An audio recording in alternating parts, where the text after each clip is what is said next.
What we've seen since the 1970s is a huge decline in wildlife.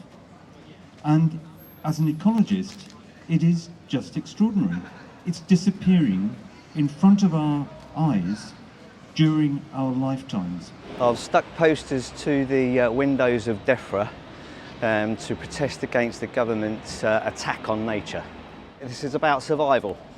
If there's no nature, there's no future. No nature, no future. People are unaware that we're going to be getting rid of the regulations that we helped form in the EU to protect nature. The EU retained law bill threatens to scrap up to 570 pieces of environmental legislation. This is going to be done out of the public scrutiny, and they've got only 1 year to review those laws. So this is crazy. Those laws that were made then to protect nature are laws that we made with our colleagues in Europe. They're good laws. Our British scientists contributed to those. So there's no reason to get rid of them, and it would be damaging to do so. We're in serious trouble in this country. Nature is in free fall. You can see some of the statistics we've got on the posters here. We've got over 1,000 species of British plants and animals in danger of going extinct. Britain now is one of the most nature-depleted countries in the world. We've lost 30% of our key pollinator insects since the 1980s. I mean, these are scary stats. Even with those laws, we were seeing nature be destroyed. I cannot even imagine what might happen if those laws are undone, and yet that's the situation we find ourselves in.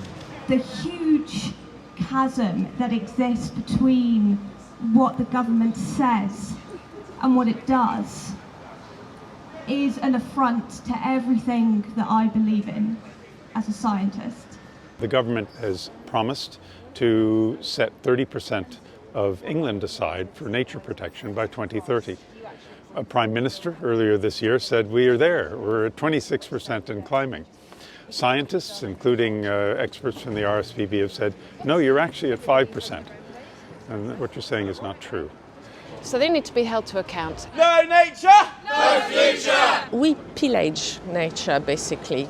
We exploit it to the point that it can't regenerate itself within a year. So we deplete it, and we deplete its capability to regenerate itself in the long term. We have lack of food security in this country. Government encourages intensive animal farming, and that means that the crops have to be grown outside the country to feed our farm animals, to feed humans, rather than growing the crops on that land in the UK and feeding humans directly.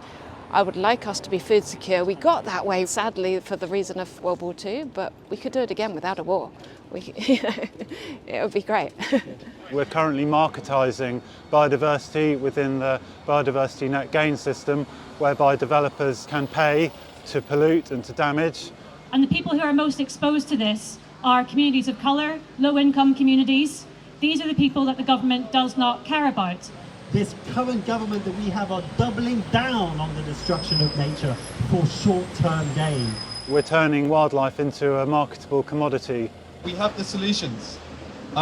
We have experts here who've studied regenerative farming and various different conservation methods that we know work to bring species back from the brink. But it needs investment and it needs prioritising. There's huge public concern in this country for the state of nature. There was a poll a couple of weeks ago, and over 80% of people who responded said they wanted to see immediate action on nature.